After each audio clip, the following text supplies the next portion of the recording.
আসসালামু আলাইকুম। শুনছেন সংবাদ শিরোনাম। নাসিরনগরে অবৈধ স্থাপনা উচ্ছেদ যাত্রীদের কাছ থেকে অতিরিক্ত ভাড়া আদায়ের বিরুদ্ধে অভিযান। এখন শুনবেন বিস্তারিত। ব্রাহ্মণবাড়িয়ার নাসিরনগরে সরকারি সংস্থার যৌথ অভিযানের শতাধিক অবৈধ স্থাপনা উচ্ছেদ করা হয়েছে। আজ সোমবার সকাল থেকে দুপুর পর্যন্ত নাসিরনগর উপজেলা সদরের কলেজ ও হাসপাতাল মোড় এলাকায় এই অভিযান চালান উপজেলা নির্বাহী কর্মকর্তা ও নির্বাহী ম্যাজিস্ট্রেট শাহিনা নাছরিন। সড়ক ও জনপথ বিভাগের জায়গা থেকে এসব অবৈধ কাঁচাখড়ের স্থাপনা উচ্ছেদ করা হয়। উচ্ছেদ অভিযান পরিচালনায় অংশ নেন সহকারী কমিশনার ভূমি কাজী রবিউস সারোয়ার সহ সেনাবাহিনী, পুলিশ ও আনসার সদস্যরা। নাসিরনগর উপজেলা নির্বাহীর কর্মকর্তা শাহিনা নাছরিন জানান, দীর্ঘদিন ধরে স্থানীয় কলেজ ও হাসপাতাল মোড়ে সড়ক ও জনপথ বিভাগের জায়গা দখল করে রাস্তার পাশে অবৈধ স্থাপনা তৈরি করে ব্যবসা করে আসছিলেন লোকজন। এতে সব সময়েই যানজট লেগে থাকে, তাই এই পদক্ষেপ নেওয়া হয়েছে।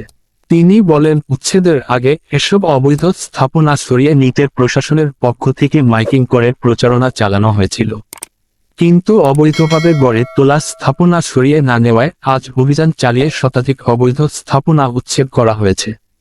তবে সরকারি জমি উদ্ধারে অভিযান অব্যাহত থাকবে বলে তিনি জানান। এছাড়াও এই সময় যাত্রীদের কাছ থেকে অতিরিক্ত ভাড়া আদায়ের অভিযোগে কলেজ মোড় সিএনজি স্ট্যান্ডে অভিযান চালান এবং কয়েকজন চালককে অতিরিক্ত ভাড়া আদায়ের অভিযোগে জরিমানা করেন। আপনারা বলেন না যে এখানে তো লিগ্যাল ভাড়া 50 টাকা। বলছি তো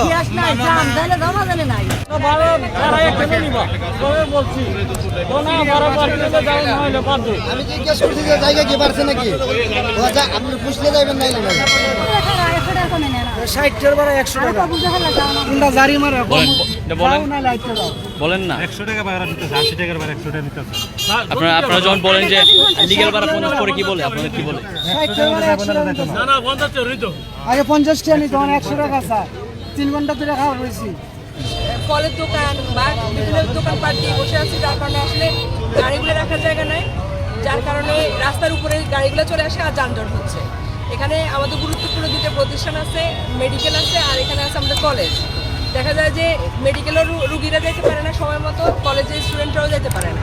সেই কারণে আসলে আমাদের আজকে উদ্দেশ্য যে এই ফুটপাতের এই যে দোকানগুলো যেগুলো রাস্তার উপরে যে যানজট তৈরি করতেছে এগুলোকে নিরসন উচিত করে দেওয়া।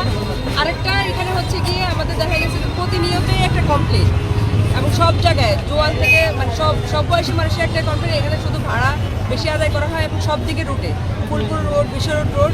তো আমরা আজকে এই যে সবাই মিলে আমাদের সব বাহিনী আছে এখানে, সেনাবাহিনী থেকে আমাদের আইনশৃঙ্খলা বাহিনী, আমাদের আনসার সবাই আছে, সব বাহিনীর উপস্থিতিতে আমরা আজকে এদেরকে বলে যাচ্ছি, এনশিওর করতেছি যে আজকে যেন যেই ন্যায্য ভাড়াটা আছে সেটা যেন তারা নেয়। এর চাইতে ডাবল ভাড়া যেন তারা কোনোভাবে নেওয়াটা আমাদের কাম্য হবে না। আমরা আজকে বলে যাচ্ছি, আগামী দিন থেকে আমরা আইন প্রয়োগ করতে বাধ্য থাকবো।